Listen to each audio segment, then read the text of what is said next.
Thank you.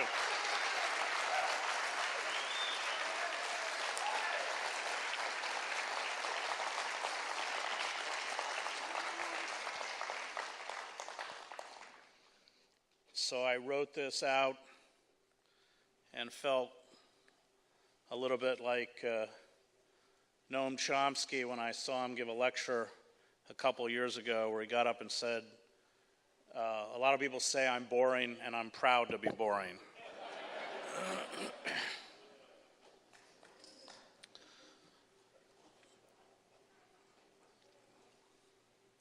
The decision by the deep state in ancient Rome, like the United States in 2017, dominated by a bloated military and corrupt oligarchy, to strangle the Emperor Commodus in his bath in the year 192, did not halt the growing chaos and precipitous decline of the Roman Empire.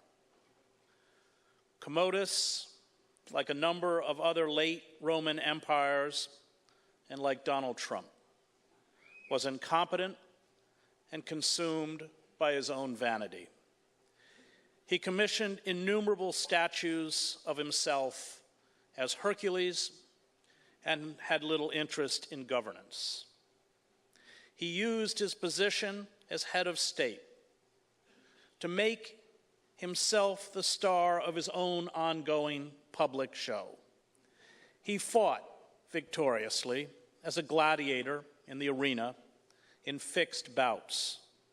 Power for Commodus, as it is for Trump, was primarily about catering to his bottomless narcissism, hedonism, and lust for wealth.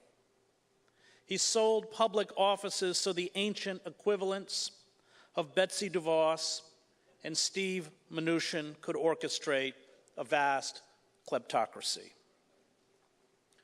Commodus was replaced by the reformer Pertinax, the Bernie Sanders of his day, who attempted to curb the unchecked power of the Praetorian Guards, the ancient version of the military-industrial complex. This effort saw the Praetorian Guards assassinate Pertinax after 3 months in office. The Guards then auctioned off the office of emperor to the highest bidder. The next emperor, Didius Julianus, lasted 66 days. There would be 5 emperors in 193 AD, the year after the assassination of Commodus. Trump and our decaying empire have ominous historical precedents. If the deep state replaces Trump, whose ineptitude and imbecility are embarrassing to the empire, that action will not restore our democracy any more than replacing Commodus restored the Republic to Rome. The choice is between inept fascists like Trump and competent fascists like Pence. Our republic is dead. The idiots seen in the decay the chance for personal advancement and profit take over in the final days of crumbling civilizations. Idiot generals wage endless, unwinnable wars that bankrupt the nation. Idiot economists call for reducing taxes for the rich and cutting social service programs for the poor, and project economic growth on the basis of myth. Idiot industrialists poison the water, the soil, and the air, slash jobs, and depress wages. Idiot bankers gamble on self-created financial bubbles and impose crippling debt peonage on the citizens. Idiot journalists and public intellectuals pretend despotism is democracy. Idiot intelligence operatives orchestrate the overthrowing of foreign governments to create lawless enclaves that give rise to enraged fanatics. And idiot professors, experts, and specialists busy themselves with unintelligible jargon and arcane theory that buttress the policies of the rulers. Idiot entertainers and producers create lurid spectacles of sex, gore, and fantasy. There is a familiar checklist for extinction. We are ticking off every item on it. The idiots know only one word: more. They are unencumbered by common sense. They hoard wealth and resources until workers cannot make a living and the infrastructure collapses. They live in privileged compounds where they eat chocolate cake and order missile strikes. They see the state as a projection of their own vanity. The Roman, Mayan, French, Habsburg, Ottoman, Romanov, Wilhelmine, Pahlavi, and Soviet dynasties crumbled because the whims and obsessions of ruling idiots were law. Trump is the face of our collective idiocy. He is what lies behind the mask of our professed civility and rationality, a sputtering, narcissistic, bloodthirsty megalomaniac. This face in the past was hidden, at least to most white Americans. But with the destruction of democratic institutions and the disempowerment of the citizen, the oligarchs and the kleptocrats have become brazen. They no longer need to pretend. They steal and lie openly. They wield armies and fleets against the wretched of the earth, blithely ignore the looming catastrophe caused by global warming, and cannibalize the nation, while at night, like some monster from the Grand Guignol, the idiot-in-chief, overseeing our self-immolation, sits slack-jawed in front of a television set before opening his beautiful Twitter account. Forget the firing of James Comey, forget the paralysis in Congress, forget the inanity of a press that covers our descent into tyranny as if it were a sports contest between corporate Republicans and corporate Democrats or a reality show starring our maniacal president. Forget the noise. The crisis we face is not embodied in the public images of the politicians that run our dysfunctional government. The crisis we face is the result of a 4-decade-long, slow-motion corporate coup d'etat that has left corporations and the war machine omnipotent, turned our electoral system into legalized bribery, and elevated public figures who master the arts of entertainment and artifice. Trump is the symptom. He is not the disease. Our descent into despotism began with the pardoning of Richard Nixon, all of whose impeachable crimes are now legal, and the extrajudicial assault, including targeted assassinations and imprisonment, carried out on dissidents and radicals, especially black radicals. This assault, done in the name of law and order, put the organs of internal security, from the FBI to Homeland Security, beyond the reach of the law. It began with the creation of corporate-funded foundations and organizations that took control of the press, the courts, the universities, scientific research, and the two major political parties. It began with empowering militarized police to kill unarmed citizens and the spread of a horrendous system of mass incarceration and the death penalty. It began with the stripping away of our most basic constitutional rights: privacy, due process, habeas corpus, fair elections, and dissent. It began when big money was employed by political operatives such as Roger Stone, a close advisor to Trump, who created negative political advertisements and spread malicious gossip and false narratives, all eagerly amplified by a media devoted to profits and ratings rather than truth, to deceive the public until political debate became burlesque.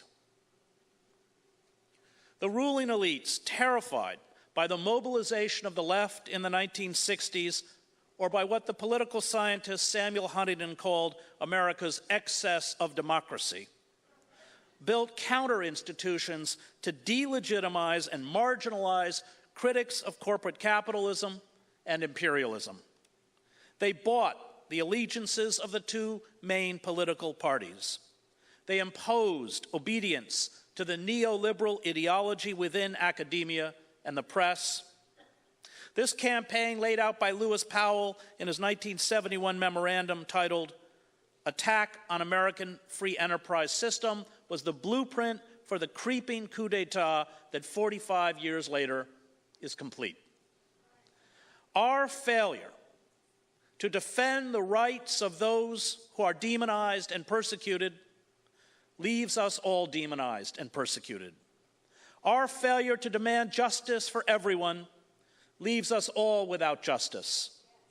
Our failure to halt the crushing of popular movements that stand unequivocally with the oppressed leaves us all oppressed.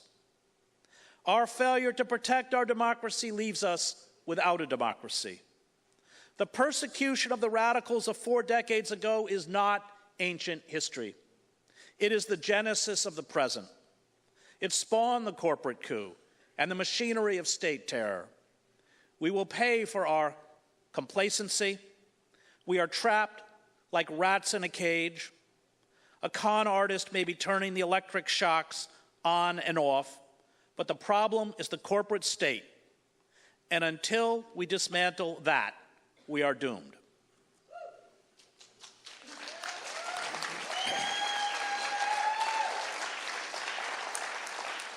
Racist, violent, and despotic forces have always been part of the American landscape.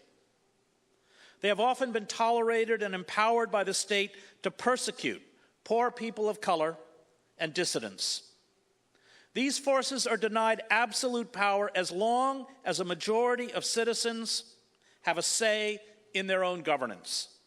But once citizens are locked out of government and denied a voice, power shifts into the hands of the enemies of the open society.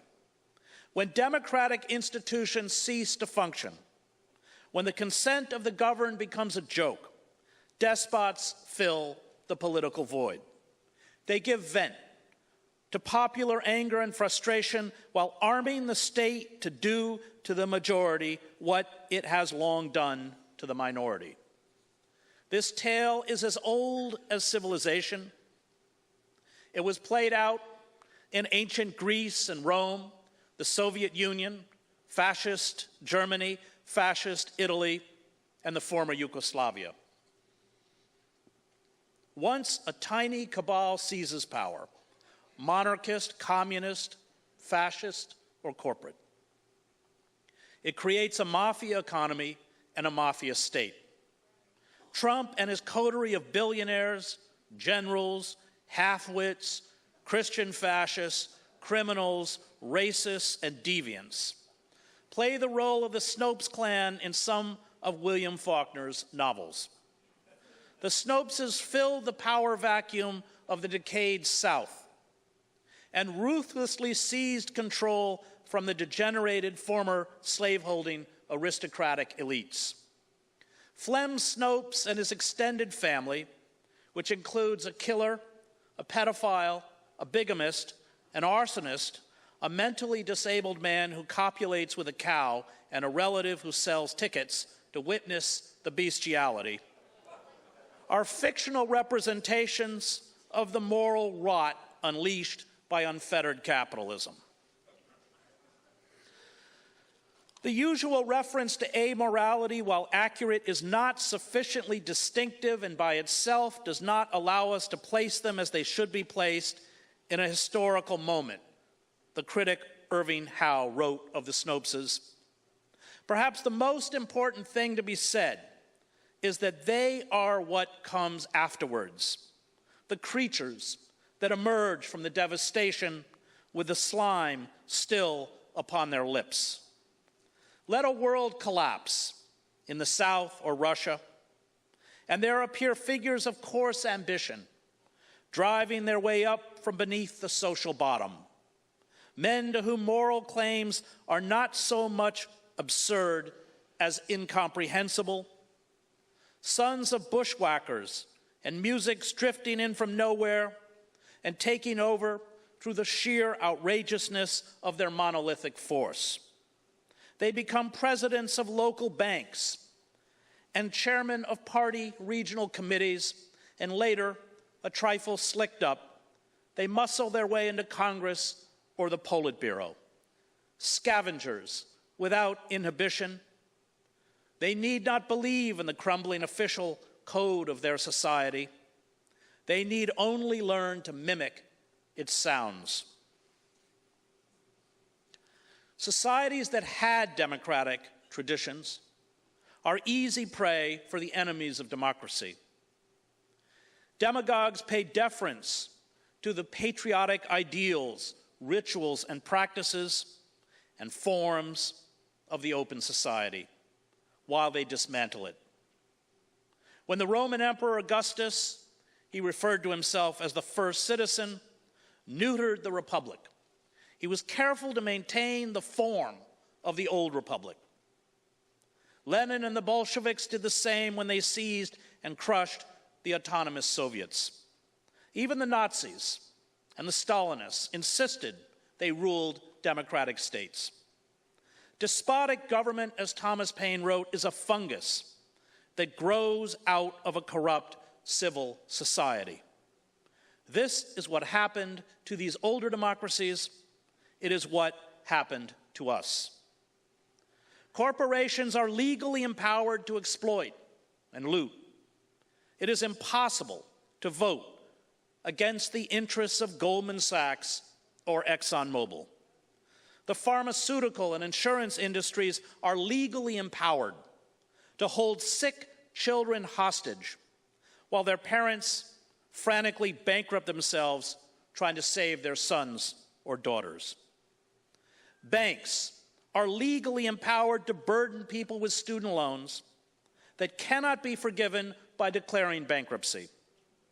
The animal agriculture industry is legally empowered in many states to charge those who attempt to publicize the conditions in the vast factory farms where diseased animals are warehoused for slaughter with a criminal offense. Corporations are legally empowered to carry out tax boycotts.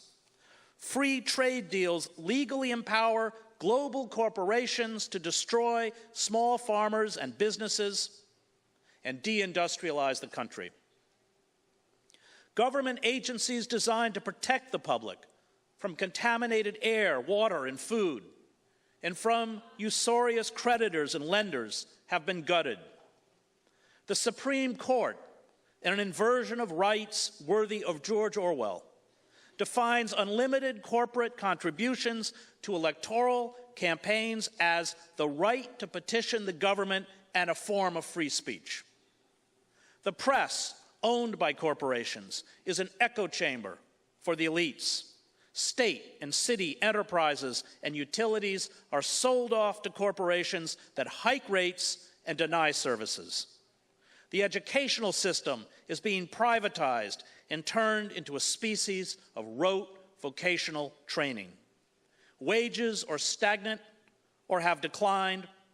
Unemployment and underemployment, masked by falsified statistics, have thrust half the country into chronic poverty.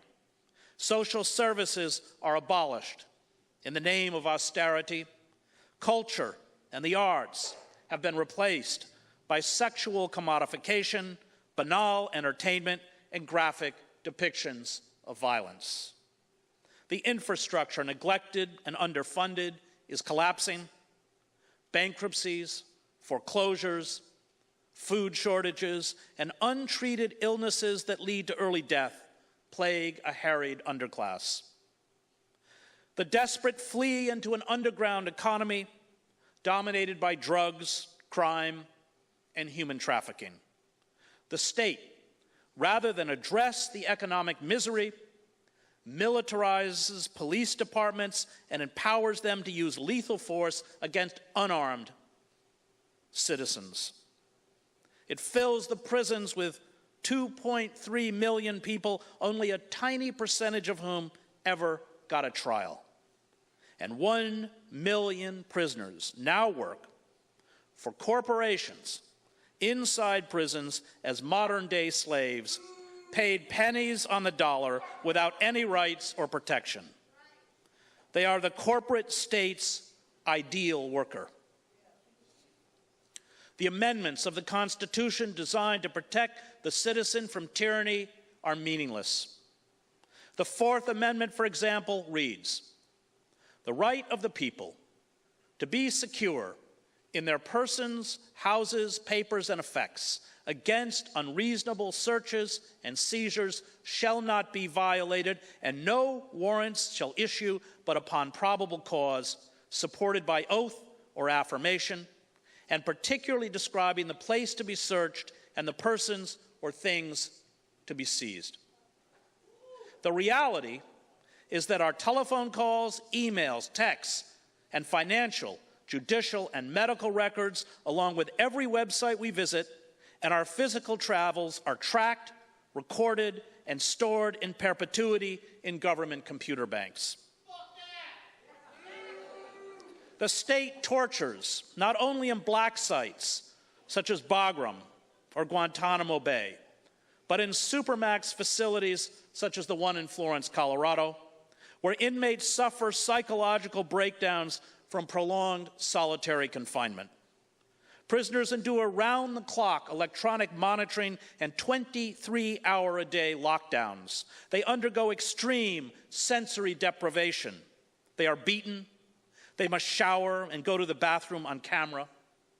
They can write only one letter a week to one relative and cannot use more than 3 pieces of paper. They often have no access to fresh air and take their 1 hour of daily recreation in a huge cage that resembles a treadmill for hamsters. The state uses special administration measures known as SAMs to strip citizens of their judicial rights. SAMs restrict a citizen's communication with the outside world.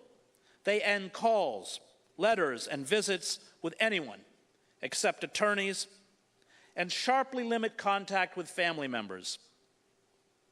Citizens under SAMs are not permitted to see most of the evidence against them because of a legal provision called the Classified Information Procedures Act, or CIPA. CIPA, instituted under the Reagan administration, allows evidence in a trial to be classified. And those who are tried and convicted, like Joseph K.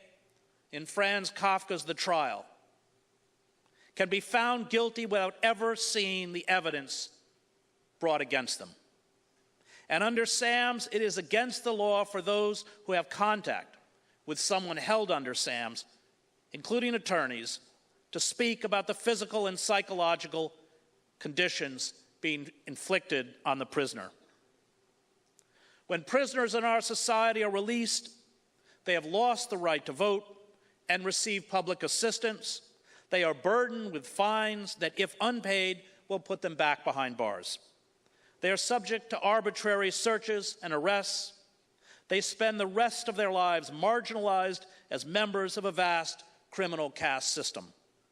And that is why 76% of those released from state penitentiaries return to prison within 5 years. Our system of mass incarceration, however, is not, as critics charge, broken. It works exactly the way it is designed to work. The bodies of poor people of color do not generate money for corporations on the streets of our deindustrialized cities, but they generate $40,000 or $50,000 a year if we lock them in cages, and that is why they are there.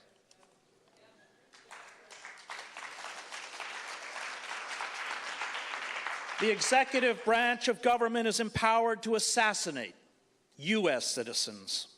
It can call the army into the streets to quell civil unrest under Section 1021 of the National Defense Authorization Act, overturning the 1878 Posse Comitatus Act, which prohibited the military from acting as a domestic police force. The executive branch can order the military to seize U.S. citizens deemed to be terrorists or associated with terrorists, and this is called extraordinary rendition. Those seized can be denied due process and habeas corpus and held indefinitely in military facilities. Constitutionally protected statements, beliefs, and associations are now criminalized. The state can detain and prosecute people not for what they have done, or even for what they are planning to do, but for holding religious or political beliefs that the state deems seditious. The first of those targeted have been observant Muslims, but they will not be the last. The outward forms of democratic participation, voting, competing political parties, judicial oversight, and legislation are meaningless theater.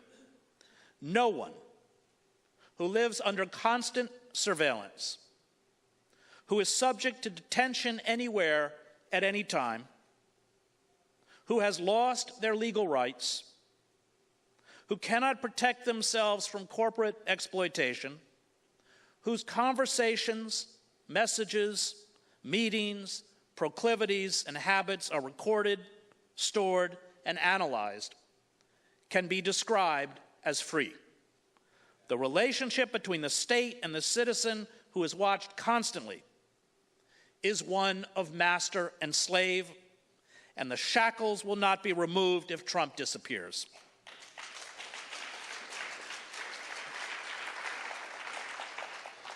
The dismantling of democratic institutions, places where the citizen has agency and a voice, is far graver than the ascendancy to the White House of Trump. The coup destroyed the two-party system. It destroyed labor unions. It destroyed public education. It destroyed the judiciary. It destroyed the press. It destroyed academia. It destroyed consumer and environmental protection. It destroyed our industrial base. It destroyed communities and cities. And it destroyed the lives of tens of millions of Americans, no longer able to find work that provides a living wage, cursed to live in chronic poverty, or locked in cages. Perhaps even more ominously, this coup destroyed the credibility of liberal democracy itself. Self-identified liberals such as the Clintons and Barack Obama mouthed the words of liberal democratic values while making war on these values in the service of corporate power, and this rendered these values meaningless.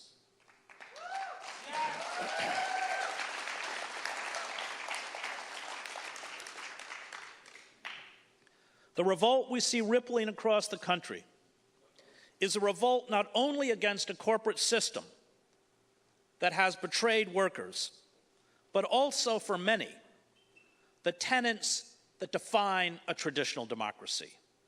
And this is very dangerous. It will allow the radical right, with or without Trump, to cement into place an Americanized fascism. The acceleration of deindustrialization by the 1970s created a crisis that forced the ruling elites to adopt a new ideology, as Sturt Hall explains in his book, Policing the Crisis. This ideology, trumpeted by a compliant media, shifted its focus from the common good to race, crime, and law and order.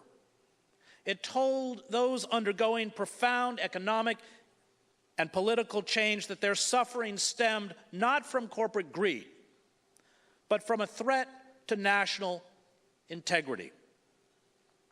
The old consensus that buttressed the programs of the New Deal and the welfare state was discredited as enabling criminal black youth, welfare queens, and social parasites. These parasites were to blame. And this opened the door to an authoritarian populism begun by Ronald Reagan and Margaret Thatcher, which supposedly championed family values, traditional morality, individual autonomy, law and order, the Christian faith, and the return of a mythical past. It turns out, 45 years later, that those who truly hate us for our freedoms are not the array of dehumanized enemies cooked up by the war machine, the Vietnamese, Cambodians, Afghans, Iraqis, Iranians, even the Taliban, Al-Qaeda, or ISIS. They are the financiers, bankers, politicians, public intellectuals, and pundits, lawyers, journalists, and business people cultivated in the elite universities and business schools who sold us the utopian dream of neoliberalism. We are entering the twilight phase of capitalism. Capitalists unable to generate profits by expanding markets has, as Karl Marx predicted, begun to cannibalize the state like ravenous parasites. Wealth is no longer created by producing or manufacturing. It is created by manipulating the prices of stocks and commodities and imposing a crippling debt peonage on the public. This casino capitalism is designed to prey on the desperate, young men and women burdened by student loans, underpaid workers, burdened by credit card debt and mortgages, towns and cities forced to borrow to maintain municipal services. This seminal moment in human history marks the end of a long, tragic tale of plunder and murder by the white race. It is inevitable. It is inevitable that for the final act, we vomited up Trump. Europeans and Americans have spent 5 centuries conquering, plundering, exploiting, and polluting the earth in the name of civilization and human progress. They use their technological superiority to create the most efficient killing machines on the planet, directed against anyone or anything, especially indigenous cultures, which stood in their way. They stole and hoarded the planet's wealth and resources. They believe this orgy of blood and gold will never end. They do not understand that the dark ethic of ceaseless capitalism and imperialist expansion is over, and that it is dooming the exploiters as well as the exploited. But even as we stand on the cusp of extinction, we lack the ability to free ourselves from the myth of human progress. Walter Benjamin wrote in 1940, amid the rise of European fascism and looming World War, this: a Klee painting named Angelus Novus shows an angel looking as though he is about to move away from something he is fixedly contemplating. His eyes are staring. His mouth is open. His wings are spread. This is how one pictures the angel of history. His face is turned towards the past. Where we perceive a chain of events, he sees one single catastrophe, which keeps piling wreckage upon wreckage and hurls it in front of his feet. The angel would like to stay, awaken the dead, and make whole what has been smashed. But a storm is blowing from paradise. It has got caught in his wings with such violence that the angel can no longer close them. The storm irresistibly propels him into the future to which his back is turned, while the pile of debris before him grows skyward. This storm is what we call progress. The more the warning signs are palpable, rising temperatures, global financial meltdowns, mass migrations, endless wars, poisoned ecosystems, rampant corruption among the ruling elites. The more we turn to those who insist that what worked in the past will work in the future, that progress is inevitable. Factual evidence, since it is an impediment to what we desire, is banished. The taxes of corporations and the rich, who have turned most of our cities into wastelands, are cut. Regulations and laws are rescinded to bring back the supposed golden era of the 1950s for white American workers. Public lands are opened up to the oil and gas industry, even as rising carbon emissions doom our species. Declining crop yields stemming from heat waves and droughts are ignored. War becomes the principal business of the kleptocratic state. Magical thinking is not limited to the beliefs and practices of pre-modern cultures. It defines the ideology of capitalism. Quotas and projected sales can always be met. Profits can always be raised. Growth is inevitable. The impossible is always possible.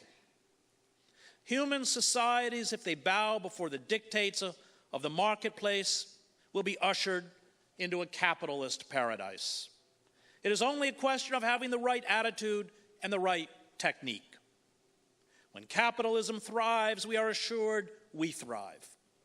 The merging of the self with a capitalist collective has robbed us of our agency, creativity, capacity for self-reflection, and moral autonomy. We define our worth not by our independence or our character, but by the material standards set by capitalism: wealth, brands, status, career advancement. We have been molded into a compliant and repressed collective. This conformity is characteristic of totalitarian and authoritarian states. It is expressed in the Disneyfication of America, the land of eternally happy thoughts and positive attitudes. And when magical thinking does not work, we are told and often accept that we are the problem. We must have more faith. We must envision what we want. We must try harder. The system is never to blame. We failed it. It does not fail us. And all our systems of information, from self-help gurus to Hollywood to charlatans such as Trump, sell us this snake oil. What does resistance look like now? It will not come by investing hope in the Democratic Party.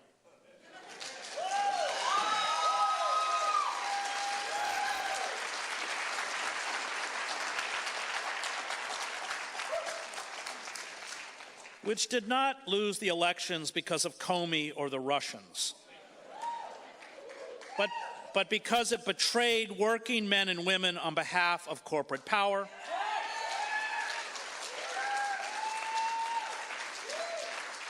and used its machinery to deny the one candidate, Bernie Sanders, who could have defeated Trump, from getting the nomination.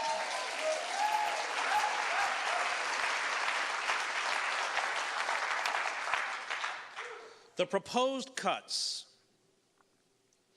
$9.2 billion from the Department of Education, $616 billion from Medicaid and the Children's Health Insurance Program over 10 years, $200 billion from the food stamp program, a lifeline for 44 million people, $72 billion for people with disabilities, $39 billion for subsidized student loans, and $859 million for public service loan forgiveness, along with a $500 billion increase to the Pentagon's budget over the next decade. Accelerates the austerity programs and militarism that has been embraced by the Democratic Party. As Diane Ravitch pointed out, for example, the Democrats bear as much responsibility for Betsy DeVos as the Republicans.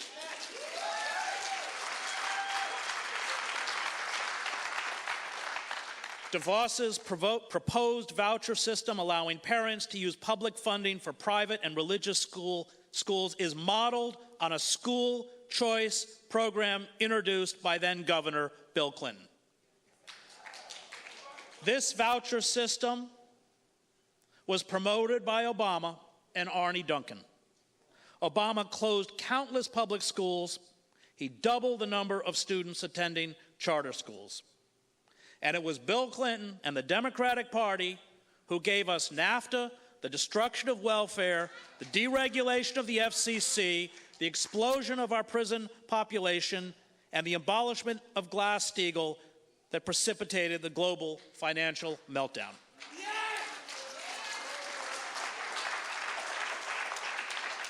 Resistance will entail a personal commitment to refuse to cooperate in large and small ways with the machinery of corporate power, especially the fossil fuel industry.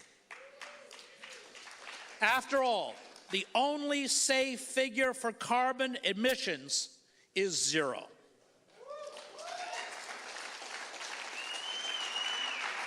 This will require us, as Ralph Nader has long said, to show up. We have to, as Max Weber advised, make politics a vocation, and resistance will begin locally as we transform our neighborhoods and our communities.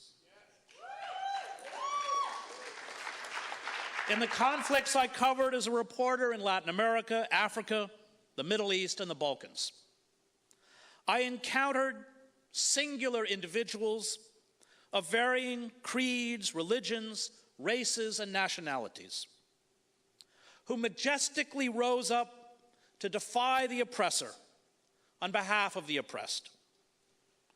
Some of them are dead. Some of them are forgotten. Most of them are unknown. These individuals, despite their vast cultural differences, had common traits: a profound commitment to the truth, incorruptibility, courage, a distrust of power, a hatred of violence, and a deep empathy that was extended to people who were different from them, even to people defined by the dominant culture as the enemy. They are the most remarkable men and women I met in my 20 years as a foreign correspondent. And to this day, I set my life by the standards they set.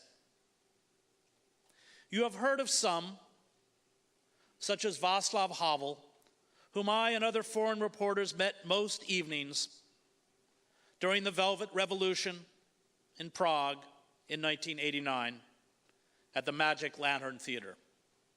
Others, no less great, you may not know, such as the Jesuit priest Ignacio Ellacuría, who was assassinated in El Salvador in 1989. And then, there are those ordinary people, although, as the writer V.S. Pritchett said, no people are ordinary, who risk their lives in wartime to shelter and protect those of an opposing religion or ethnicity who were being persecuted and hunted.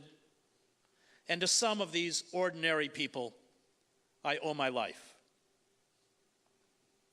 To resist radical evil, is to endure a life that by the standards of the wider society is a failure. It is to defy injustice at the cost of your career, your reputation, your financial solvency, and at times your life. It is to be a lifelong heretic. And perhaps this is the most important point.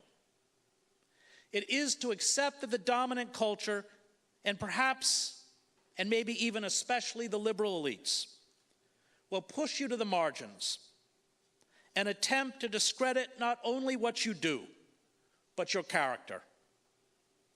When I returned to the newsroom at the New York Times in 2003, after denouncing the invasion of Iraq and being publicly reprimanded for my stance against the war, reporters and editors I had known and worked with for 15 years lowered their heads or turned away when I was nearby. Ruling institutions, the state, the press, the church, the courts, academia, mouth the language of morality, but they serve the structures of power, no matter how venal, which provide them with money, status, and authority.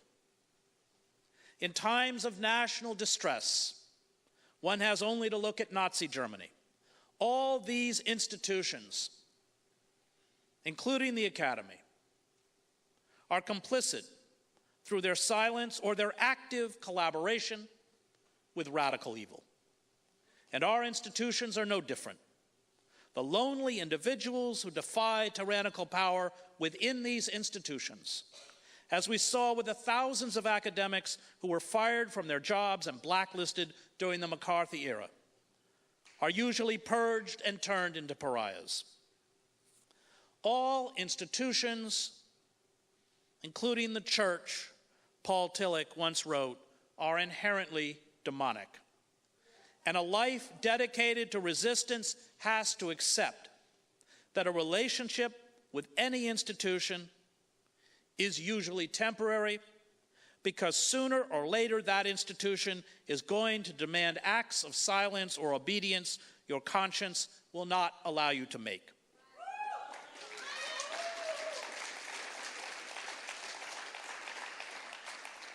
To be a rebel is to reject the capitalist mantra that I come first. The theologian James Cone, in his book, The Cross and the Lynching Tree, writes that for oppressed blacks, the cross was a paradoxical religious symbol because it inverts the world's value system with the news that hope comes by way of defeat, that suffering and death do not have the last word, that the last shall be first and the first last. Cone continues that God could make a way out of no way in Jesus' cross was truly absurd to the intellect, yet profoundly real in the souls of black folk. Enslaved blacks who first heard the gospel message seized on the power of the cross. Christ, crucified, manifested God's loving and liberating presence in the contradictions of black life. That transcendent presence in the lives of black Christians that empowered them to believe that ultimately, in God's eschatological future, they would not be defeated by the troubles of this world, no matter how great and painful their suffering. Believing this paradox, this absurd claim of faith, was only possible in humility and repentance. There was no place for the proud and the mighty, for people who think that God called them to rule over others. The cross was God's critique of power, white power, with powerless love, snatching victory out of defeat. Reinhold Niebuhr labeled this capacity to defy the forces of oppression a sublime madness in the soul. Niebuhr wrote that nothing but madness will do battle with malignant power and spiritual wickedness in high places. This sublime madness, as Niebuhr understood, is dangerous, but it is vital. Without it, truth is obscured. And Niebuhr also knew that traditional liberalism was a useless force in moments of extremity. Liberalism, Niebuhr said, lacks the spirit of enthusiasm, not to say fanaticism, which is so necessary to move the world out of its beaten tracks. It is too intellectual and too little emotional to be an efficient force in history.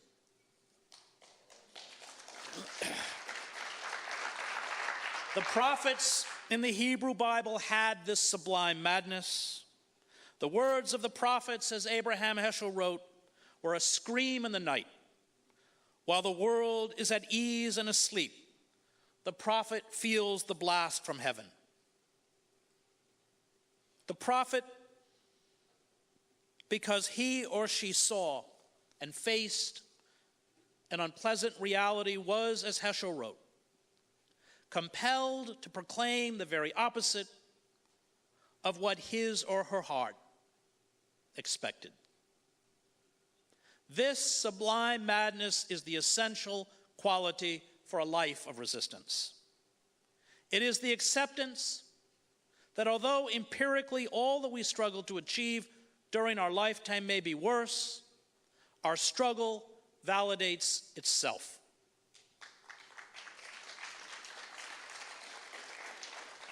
Daniel Berrigan once told me that faith is the belief that the good draws to it the good. The Buddhists call this karma. But he said for us, we did not know where it goes. We trust that it goes somewhere. We do not know where. But we are called to do the good, or at least the good insofar as we can determine it, and then let it go. As Hannah Arendt wrote in The Origins of Totalitarianism, the only morally reliable people are not those who say this is wrong or this should not be done, but those who say I can't. They know that, as Immanuel Kant wrote, if justice perishes, human life on earth has lost its meaning. And this means that, like Socrates, we must come to a place where it is better to suffer wrong than to do wrong. We must at once see and act. And given what it means to see, this will require the surmounting of despair, not by reason, but by faith. I saw in the conflicts I covered the power of this faith which lies outside of any religious or philosophical creed. This faith is what Havel called in his essay, The Power of the Powerless, living in truth. Living in truth exposes the corruption, lies, and deceit of the state. It is a refusal to be part of the charade, and it has a cost. You do not become a dissident just because you decide one day to take up this most unusual career, Havel wrote. You are thrown into it by your personal sense of responsibility, combined with a complex set of external circumstances. You are cast out of the existing structures and placed in a position of conflict with them. It begins as an attempt to do your work well and ends with being branded an enemy of society. The dissident does not operate in the realm of genuine power at all. He or she is not seeking power. He or she has no desire for office and does not gather votes. He or she does not attempt to charm the public. He or she offers nothing and promises nothing. He or she can offer, if anything, only their own skin. And they offer it solely because they have no other way of affirming the truth they stand for.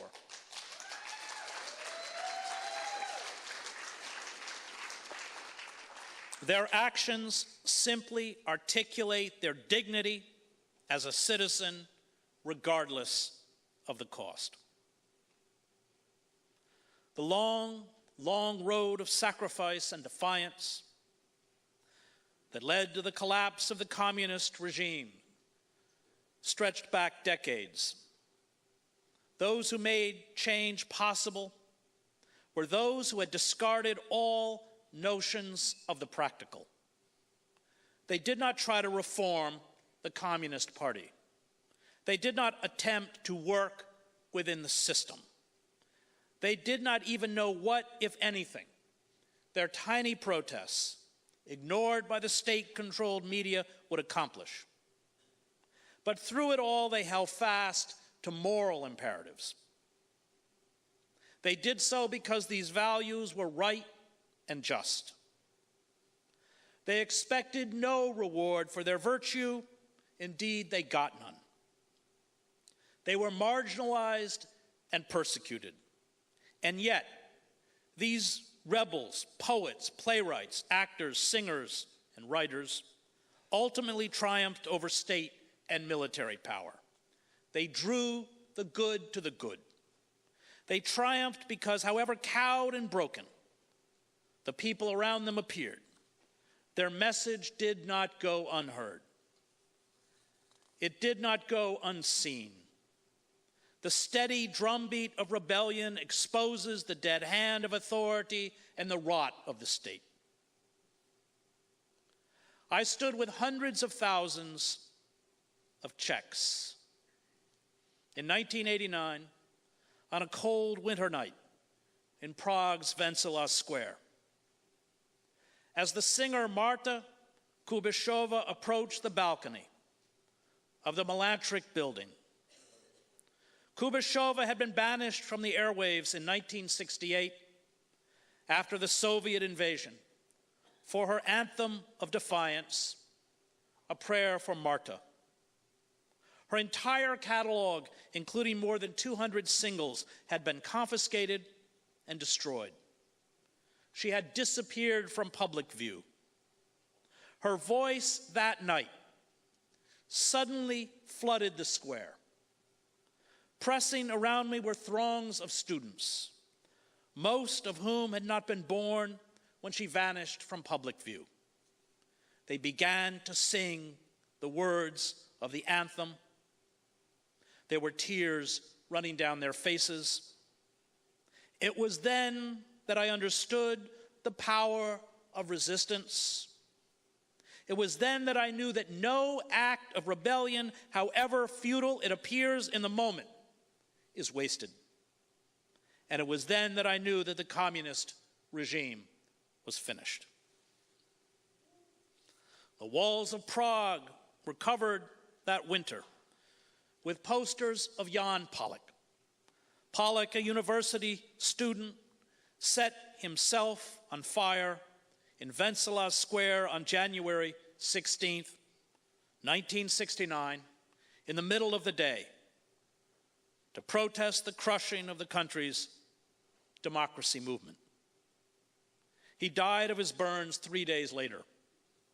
The state swiftly attempted to erase his act from national memory.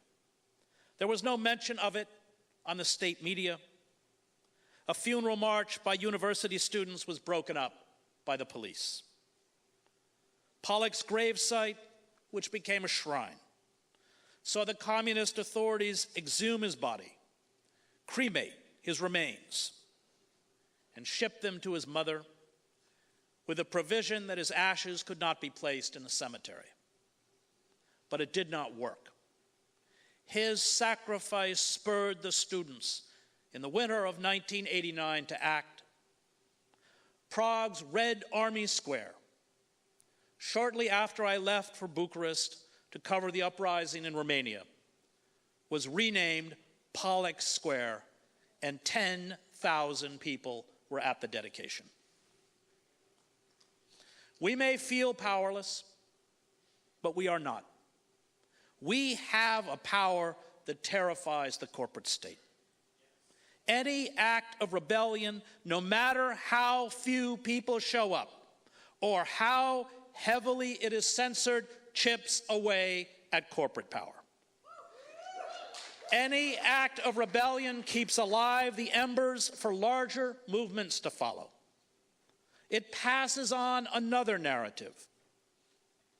And it will, as the state consumes itself, attract wider and wider numbers. Perhaps this will not happen in our lifetimes, but if we persist, we keep this possibility alive, and if we do not, it will die. Dr. Rio and Albert Camus' novel The Plague is not driven to act by ideology. He is driven by empathy, the duty to minister to the suffering of others, no matter the cost.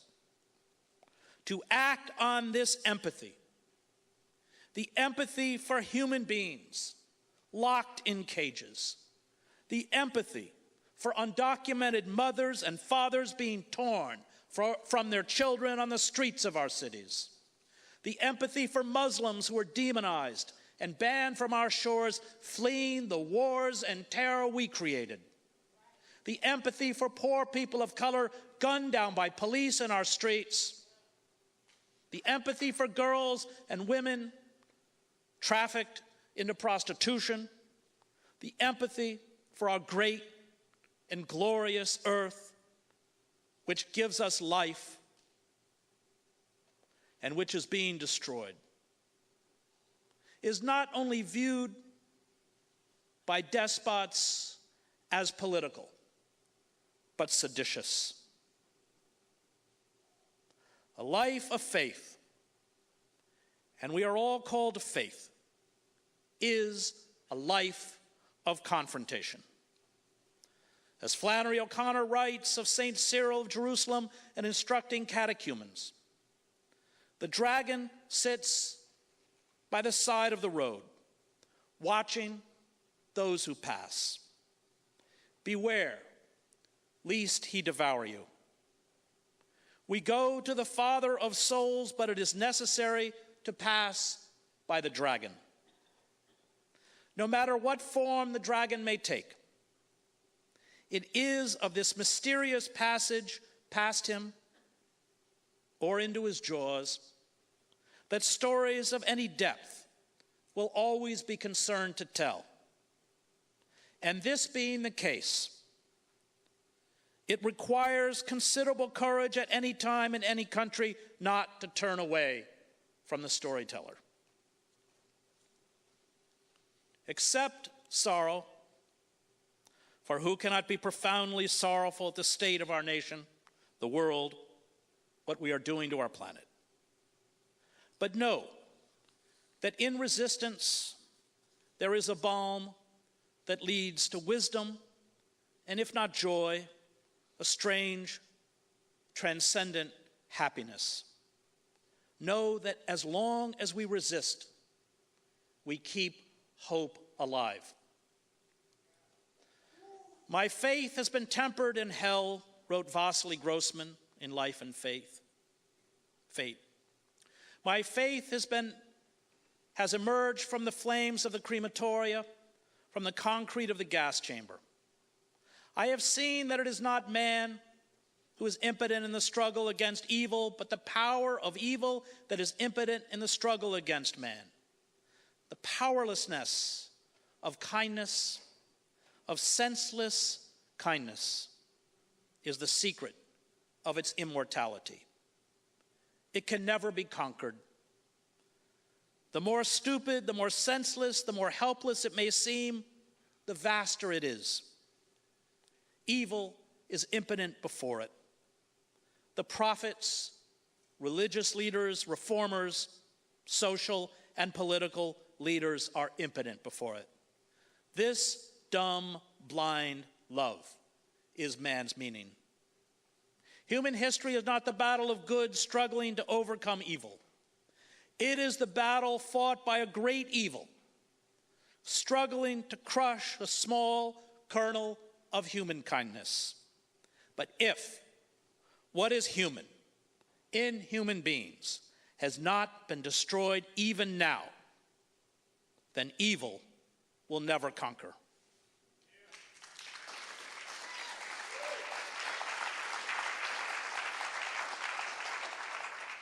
The days ahead will be dark and frightening, but we must fight for the sacred. We must fight for life. We must fight the forces of death. We fight not only for ourselves, but for those who will come after us, our children. Revolt is a political necessity. It is a moral imperative.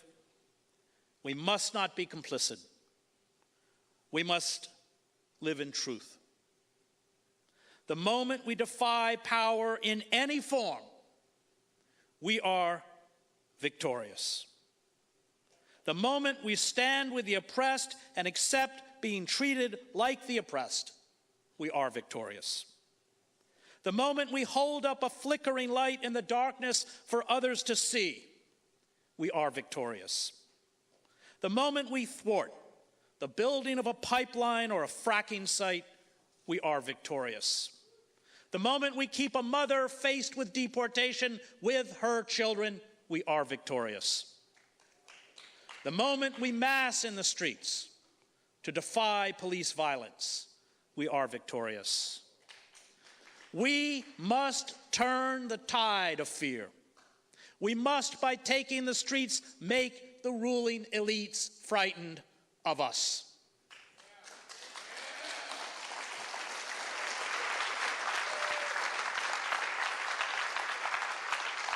To sit idle, to refuse to defy these forces, to by our silence be complicit, will atrophy and wither our souls.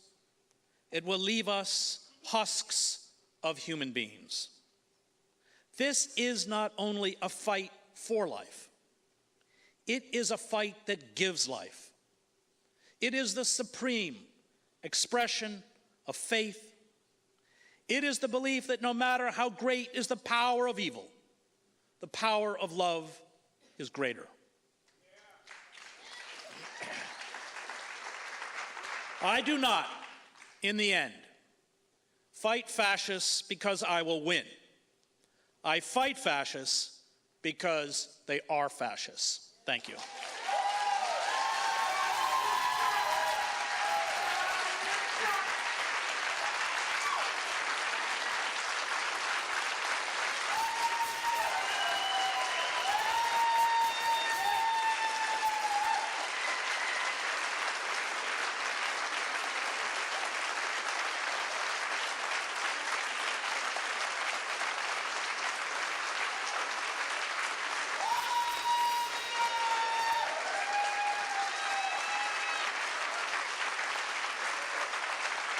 Thank you.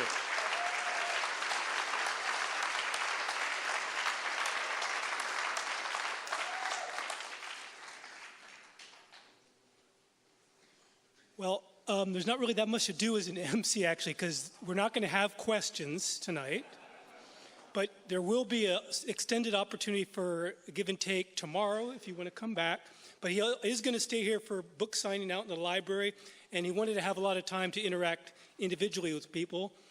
I'd encourage everybody to hang out with each other, form affinity groups, cadres of resistance. Anyway, thank you all so much for coming.